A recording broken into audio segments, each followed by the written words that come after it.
tonight's topic is Canadian politics, as I'm a Canadian. Bill C2. There are two sources for this video. I got all information from these two sources. Go check out Ezra Levant's video from Rebel Media on YouTube about Bill C2. It came out about 2 weeks ago.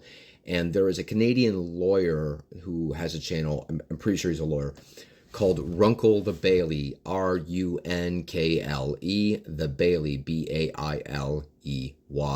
And he does a great breakdown of this bill. So like I said, the contents of this video come from those two sources. So Bill C2 is the first meaningful bill that the Carney government has passed, and it's supposedly about border security and what have you. And some of it is. I'm not sure how much it is, but some of it is about border security. And that was, the impression is that that's what Trump was interested in. So Carney responded in kind. However, that being said, it's a little bit more nuanced, a lot more nuanced than that. So some of the bill is completely reasonable when it comes to border security. It allows the government to, I believe, seize and stop precursor chemicals. And precursor chemicals are chemicals that are used to make things like fentanyl and methamphetamine or what have you that aren't technically illegal themselves. But this bill allows them, I believe, law enforcement to intercept those materials or makes those materials illegal. Right. Ergo, helping with border security. And there's other provisions in there for border security and so on and so forth, which all seems pretty reasonable, right? And good. Great. Less drugs, that would be good. So that all seems reasonable, but there are other provisions within it that I would say are Trojan horse provisions. So one of them was about $10,000 in cash. Seems arbitrary, right? So basically what it is that this provision makes it illegal for anyone to use $10,000 in cash for like donations or like in purchases and so on and so forth. And it doesn't matter if you give somebody like 2,000.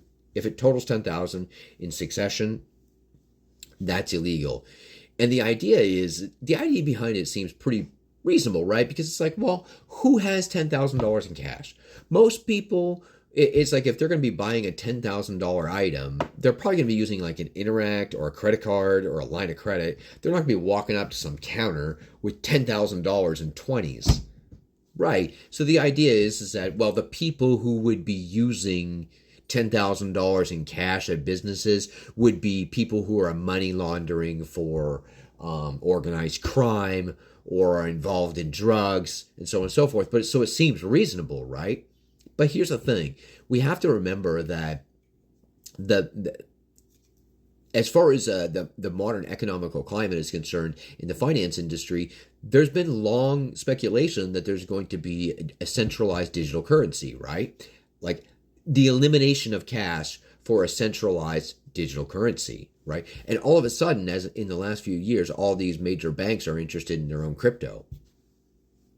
That's the thing. And we know from the trucker protests where the government colluded with the nation's banks in order to shut down the bank accounts of the protesters, the trucker protesters.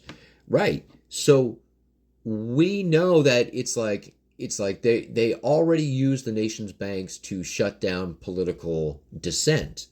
So if there's no cash, that means there's only the centralized digital currency. That makes that a lot easier. And see, tyranny doesn't happen when a bunch of men in boots march through the streets. Tyranny happens with little tiny reasonable concessions because most people, they go, oh, well, obviously if somebody's using $10,000 in cash, they're doing it for money laundering. Right? And it seems reasonable to put a provision in a law for that. But you can't look at that. You can't look at it like that. You have to look, what is this going to look like in 25 years? What is this going to look like in 50 years? What is this going to look like in 150 years? Because tyranny happens one step at a time. So they can't just come out and be like, well, we're going to have a digital currency overnight. But what they can do is go, we're eliminating $10,000 in cash because we think it could be involved with organized crime or drugs or what have you. And everybody goes, reasonable. That's the thing. Small little concessions. Now here's the more disturbing stuff. So from that Runkle the Bailey channel, which I highly recommend that you check out the video, this gentleman breaks down the bill, because I'm pretty sure he's a lawyer, and he breaks down some of the bill, and the more disturbing stuff is that it allows law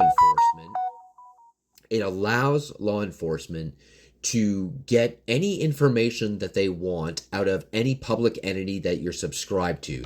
So that could be like news websites, or like a spiritual, like a church information online.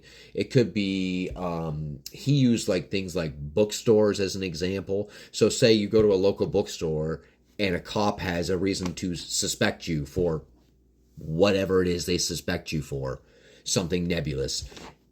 They can go into the bookstore and they can go, we want all the information on this person. So your email address, the books they bought, so on and so, the books they looked up if there was a computer, right? It's like, we want all the information, and then that entity has to comply. And if they choose not to comply, I think they have to get their own lawyers to fight the case, and I think it takes about a year. Don't quote me on the year thing. I'm not sure for sure, but for sure they have to pay for their own lawyer. And this gentleman on YouTube, regarding, and I believe he's a lawyer, he pointed out this very he pointed out that a public entity could be a doctor or a lawyer or a psychiatrist or a therapist. So a public entity that does subscriptions of any kind, it's like you could be subscribed to your psychologist or to your family doctor. And that means a cop could go to your doctor and be like, I want all the information on that individual and you're going to give it to me. And if you don't give it to me, you have to fight this in court. And here's the thing. At no point during that process are you informed. That's the thing. And here's the thing. Normally, they would have to have probable cause, and they would have to go to a judge and get a search warrant or get warrants in order to do that. This cuts that out. And here's the thing. They don't even need to have probable cause. They can just suspect you. What does that mean? It's broad. It's open. And here's the other thing. It also allows law enforcement to check your mail. So a law enforcement officer can go to your mailbox, take out the mail, read your mail, put it back together, put it back in your mailbox, mum's the word, nobody knows. They don't need a search warrant. They don't need to talk to a judge. And that could be mail from your lawyer, mail from your doctor, doesn't matter.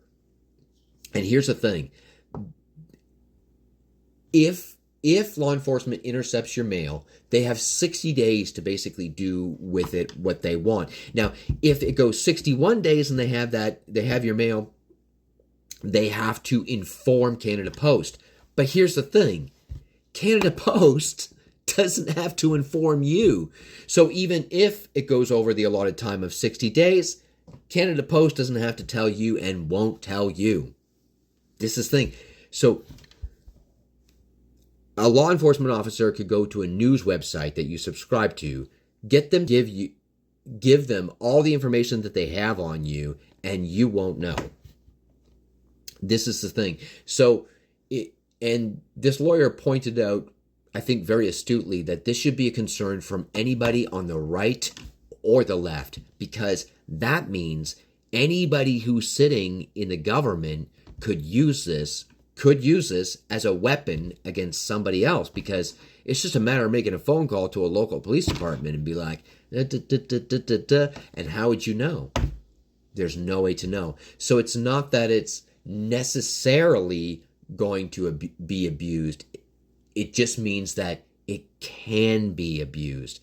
So if you're a Canadian, you're listening to this, it's like, and this is, this isn't the first time the Canadian government has tried to pass these sort of these laws that infringe on civil liberties. If you're Canadian, you're listening to this, and you're not thinking about citizenship elsewhere, I would implore you to try to consider citizenship elsewhere. That's it for this evening.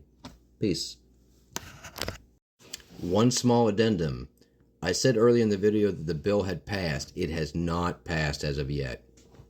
Peace.